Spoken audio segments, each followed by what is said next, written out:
This background builder will give you information on biology prefixes, suffixes, and root words. Many of you will find learning biology is like learning a different language. So to help you out, if you know certain common parts of words, we refer to them as prefixes or suffixes, or sometimes root words. If you can understand the meaning of these parts of the words, sometimes you'll be able to understand the meaning of the word itself without necessarily have known the word previously or seen the word previously. So what we're going to attempt to do in this lesson is to give you a head start on some of these prefixes and suffixes so that biology goes smooth. Okay, before we go any further, we should explain that while we do background builders occasionally throughout biology as a way of building up our background vocabulary to help us understand biology better, we also have a common way of adding them to our notebooks. And so on the screen right now you see a sheet that you probably received from your teacher. If you didn't, you can go out onto the web and print one off, or you can go ahead and draw this into your notebook on the pages reserved for this background builder. You can see that you're going to put down the suffix, prefix, or root in one column, its meaning right next to it, and an example that uses that prefix or suffix. And you'll see that will be covered on each of the screens that follow. So go ahead and prepare your notebook right now. If you have it ready, you can go ahead and advance the video and fill out the chart.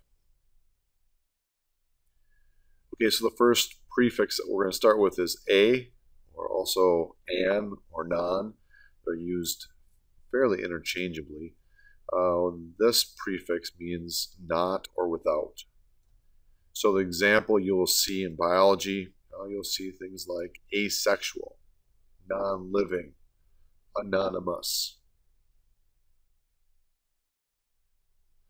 Our next prefix is phyto or photo, again used fairly interchangeably. They both mean or refer to the sun or sunlight.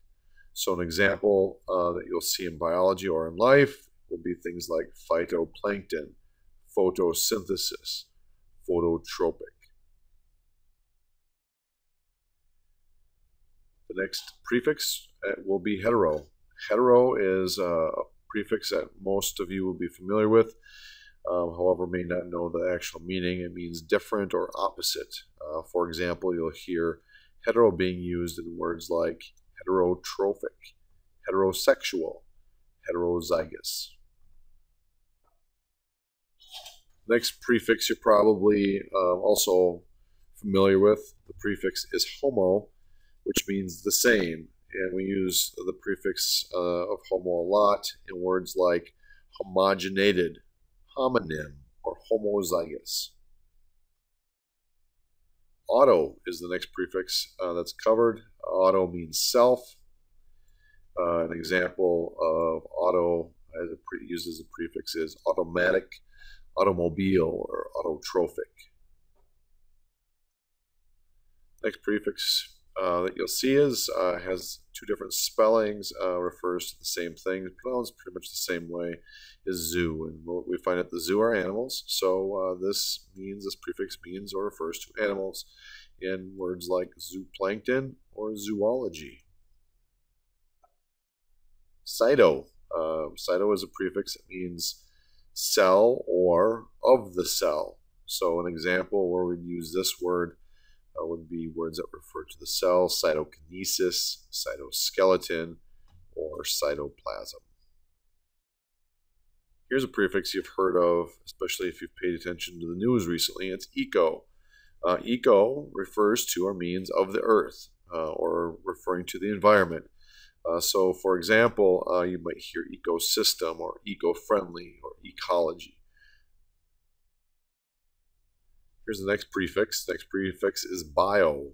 Bio means living or refers to living things. For example, words like biotic, biosphere, or biology all refer to living or living things. Micro. Micro means small. Micro could be used in words like microscopic, microeconomics, and microwave, all referring to some very small things. From micro, we move to macro.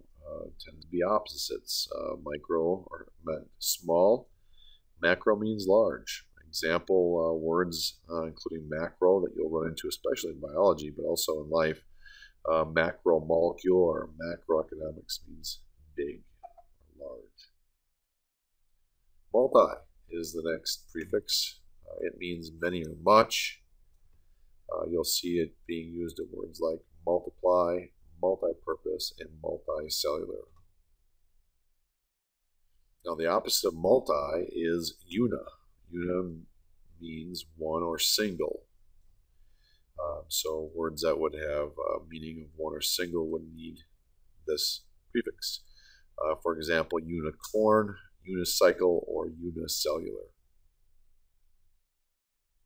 Hydro or hydra. Both of them mean or refer to water. An example where you'd hear a word with hydro or hydra in it would be hydraulics, hydrate, or hydrophobic. Next prefix is endo. Endo means entering or moving into. An example where it's used, endothermic or endocytosis. Next prefix is exo. Exo means exiting, leaving, moving away from. The example that we use would be exothermic or exocytosis. The next prefix is semi. Semi means partial or partially. You would see this in words like semi-final, semi-annual, semi-permeable. Next prefix we have is hypo. Hypo means having less or under the normal or expected amounts. We use hypo in words like hypothermia or hypotonic. The opposite of hypo is hyper. Hyper is a prefix that means having more or going over the normal or expected amounts. For example, we use it in words like hyperactive, or hypertonic, or hypersensitive. The next prefix is iso. Iso, you might have heard in math before. Iso means equal. Iso would be used in words like isolateral or isotonic. Inter is a prefix that means between or among. We hear that inter as a prefix a lot. You might hear it in words like interspecies or interdepartmental.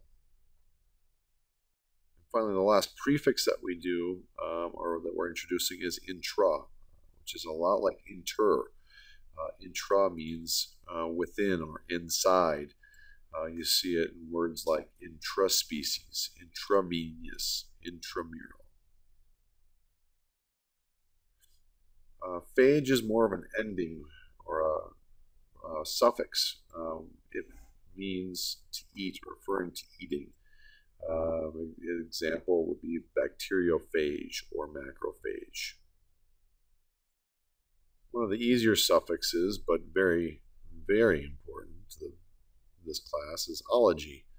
Ology refers to or means to study, or the studying of something specific. So for instance, you would hear it in words like ecology or biology or psychology, amongst many. Here's another suffix, ase.